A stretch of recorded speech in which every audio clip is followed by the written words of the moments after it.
Salut, bienvenue dans cette nouvelle vidéo. Aujourd'hui, on va discuter des différents achats comics que j'ai pu faire durant le mois de février 2025, avec globalement, comme depuis quelques temps sur la chaîne, beaucoup de DC Comics. Pour tout vous dire, il y a juste un achat indé, le reste c'est que du DC. Et donc, je vais commencer tout de suite avec du coup les nouveautés VF de chez Urban. Je vais commencer par le seul comics indé du coup de la vidéo avec The Unnamed Geiger tome 2 de Jeff Jones et Gary Frank. Donc j'ai à peine commencé la lecture, hein, j'ai lu juste un chapitre, mais donc le tout nouvel univers de Unnamed de Jeff Jones qui s'étoffe un peu plus avec du coup l'arrivée de ce tome 2. J'avais bien aimé le tome 1, mais je restais un peu sur ma faim. Je demande à en voir plus, quoi, tout simplement, pour être vraiment convaincu un peu plus sur cette série-là et sur cet univers Geiger qui commence, enfin, Dumney, pardon, qui commence à prendre forme avec les différentes séries. D'ailleurs, ce mois-ci, il y a aussi une autre série, mais que j'ai pas encore pris, qui est sortie dans le même univers, avec The Red Code, donc un nouveau personnage qu'on a déjà pu apercevoir dans dans certaines pages et tout.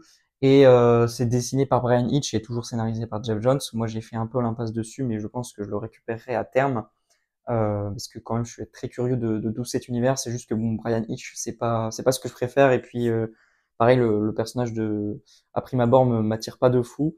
Donc je verrai bien, mais voilà. En tout cas, j'oublie pas cet achat-là. Je le garde un peu dans un coin de ma tête, on va dire. Mais par contre là, je suis bien curieux de continuer tout ça et j'espère que bah écoutez, la suite sera encore plus intéressante que le premier tome, que comme je vous dis, j'avais quand même encore un peu quelques réserves.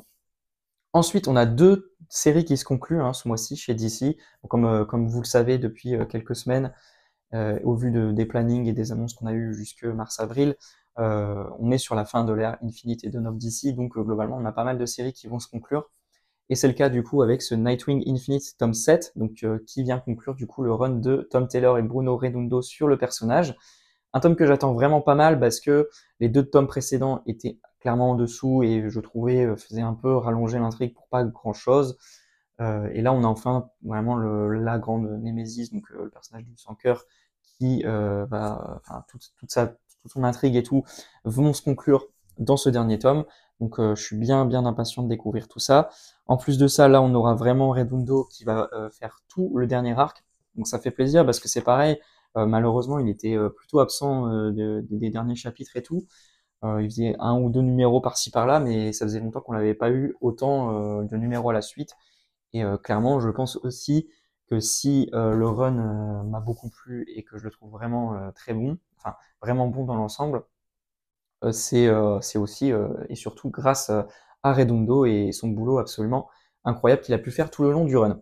Donc voilà, ça vraiment très impatient de le découvrir et je vous ferai une vidéo sur la chaîne pour parler du dernier tome et puis je réfléchis aussi à vous faire pourquoi pas une petite vidéo sur tout le run et faire un petit bilan du run de Redondo et Taylor sur Nightwing sur la chaîne. Mais là je suis un peu moins sûr, ça dépendra de si j'arrive à vous faire ça durant les jours qui viennent pour pas non plus la sortir trop longtemps après la sortie du dernier tome.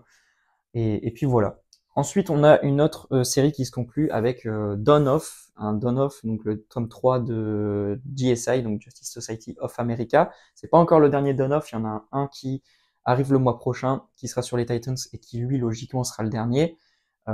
Parce que pour moi, Dawn of Shazam, on peut faire une croix dessus, on n'aura pas la suite et fin de la série. En plus, c'est une série qui a pas mal continué encore quelques numéros après l'ère All-In, le début de l'ère All-In, tout en gardant la même équipe créative.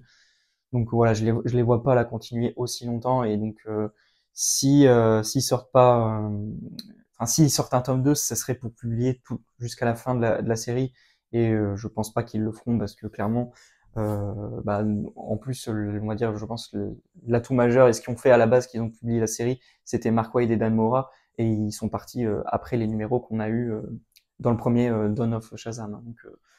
Donc voilà, donc ça c'est la petite parenthèse, mais globalement je crois pas trop à une future annonce là-dessus, d'autant que maintenant ils ont commencé à annoncer les nouveautés All-In et DC Prime Absolute, etc. D'ailleurs je vous ai fait une petite vidéo sur la chaîne, donc n'hésitez pas à y aller si vous voulez un petit résumé de tout ça. Mais bref, en tout cas, JSA ça va, on a réussi à avoir toute la série au complet, avec du coup la fin de la série principale, qui aura mis pas mal de temps à se finir d'ailleurs en version originale. Mais bon, nous au final, ça s'est pas trop ressenti. Il n'y a pas eu plus que ça d'attente entre les tomes. Vu que là, il y avait pas mal de mini-séries à chaque fois pour combler un peu le sommaire. Donc c'est vraiment le dernier boulot de Jeff Johns chez DC avant qu'il se lance complètement à 100% en indé avec notamment du coup, comme on a parlé juste avant, son univers de Unnamed. Donc voilà, ça je l'ai déjà lu, j'ai vraiment bien aimé ce dernier tome. Et puis les deux mini-séries étaient vraiment très très bien, surtout celle sur Alan Scott que j'attendais vraiment beaucoup et que je suis très content qu'on ait eu droit à la VF donc du coup dans ce tome 3 qui était vraiment génial avec qui va se concentrer sur un personnage assez nouveau qui est le Red Lantern du Golden Age. Donc voilà, c'était une superbe histoire. Et puis la mini sur Sandman est aussi très très cool. Et là c'est du Riley Romso. Hop, au dessin, c'est moins ma cam en termes de dessin, mais c'était quand même plutôt très fun à suivre, avec une ambiance un peu enquête dans la vibe Golden Age donc des années 40 et tout. Voilà pour les nouveautés urbaines. Alors je me suis pris aussi de l'occasion ce mois-ci avec une série que j'ai complétée directement en prenant les 3 tomes d'un coup pour 60 €, donc ce qui est plutôt pas mal. Bah, du coup, ça fait comme si j'avais eu un tome gratuit si je les avais achetés en neuf en VF, avec du coup Batman meurtrier et fugitif que j'avais enfin j'étais passé complètement à côté quand c'était sorti à l'époque. Et franchement, ça a l'air vraiment génial. J'ai vu beaucoup de bons retours. C'est du Greg Rucka, Ed Brubaker au scénar. J'ai feuilleté les différents tomes. Graphiquement, ça a l'air super chouette. Hop, je vous présente le dernier tome avant de vous montrer un peu, hop, quelques planches du premier par exemple. Mais voilà, ça a l'air très très cool. On va dire le pitch est plutôt intrigant. Donc comme son nom l'indique, c'est tout simplement Bruce Wayne qui va être accusé d'un crime, si je dis pas de bêtises. Donc voilà, donc je suis bien impatient de me plonger dans cette saga.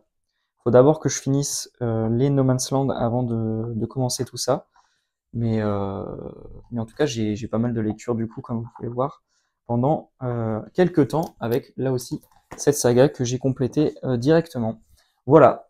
Et puis après, on a aussi quelques achats en version originale avec hop, une variante de couverture donc, qui n'était pas vraiment prévue à la base, mais quand je l'ai vu, j'ai vraiment craqué. Je voulais pas passer à côté. C'est cette magnifique cover de Steve Bitch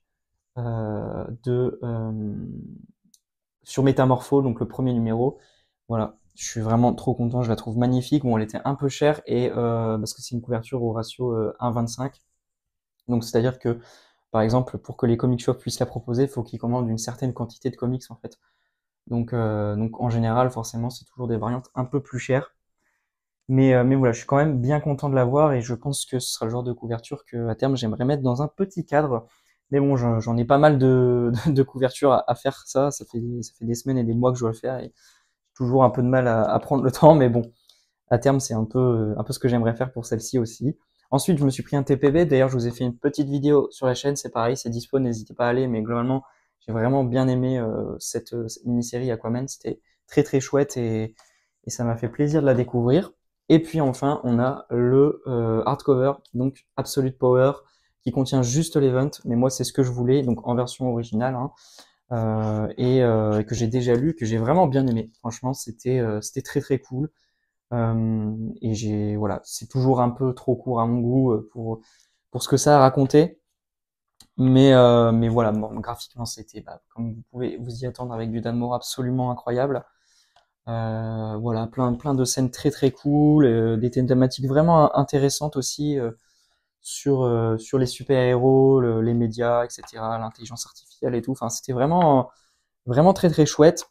Et puis c'est du Mark Waid, donc c'est hyper fun à lire et tout, avec son lot de moments vraiment grand spectacle, avec sublimé par les dessins flamboyants de Dan Mora. Hop là, je vous montre un peu. Donc là, c'est la wraparound de la jaquette qui est vraiment très très classe, donc de Dan Mora. Et puis, hop là, ce qui est très cool avec les hardcovers en version originale, c'est que du coup, eh ben, on a aussi une autre illustration en dessous avec là aussi une wraparound couverture. Alors là, je ne saurais pas vous dire qui est le dessinateur. Ça ressemble un peu à du John Teams, mais je suis pas sûr. Mais en tout cas, c'est magnifique. Et on a vraiment plein de personnages. C'était plein de variantes qui étaient sorties hop là, en VO. Et donc du coup, ils ont fait, ils ont tout rassemblé pour faire vraiment un grand tableau absolument dingue. Donc ça, c'est vraiment le bouquin est super beau et je suis bien content de l'avoir dans cette édition parce qu'encore une fois, moi, j'avais déjà certains autres tie sur les séries principales, donc Batman, Wonder Woman, Green Lantern, etc.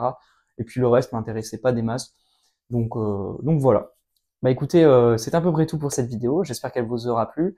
N'hésitez pas à me dire ce que vous avez du coup pris comme comics durant le mois de février. Niveau contenu vidéo qui devrait arriver bientôt sur la chaîne, il n'y a pas grand chose de spécial de prévu, à part comme peut-être, comme je vous l'ai dit, une petite vidéo sur le run de Taylor et Raimundo sur Nightwing, mais sinon à part ça, on parlera un peu voilà des sorties comics qui sortent courant de mois de mars, et puis les différentes lectures que je pourrais faire d'ici là. Je vais essayer de lancer les lives comme d'habitude. Je vous donne pas de date précise, mais je pense que au rythme où ça va aller, je pense qu'il faudra plus miser sur courant avril-mai avant que je me lance réellement là-dedans, parce que en mars, je pense que ça va être un peu chaud là aussi pour que je me concentre là-dessus. Donc on verra bien, mais en tout cas, c'est toujours dans un coin de ma tête. Voilà, on se dit à très bientôt pour une prochaine vidéo. D'ici là, prenez soin de vous et puis à plus tout le monde.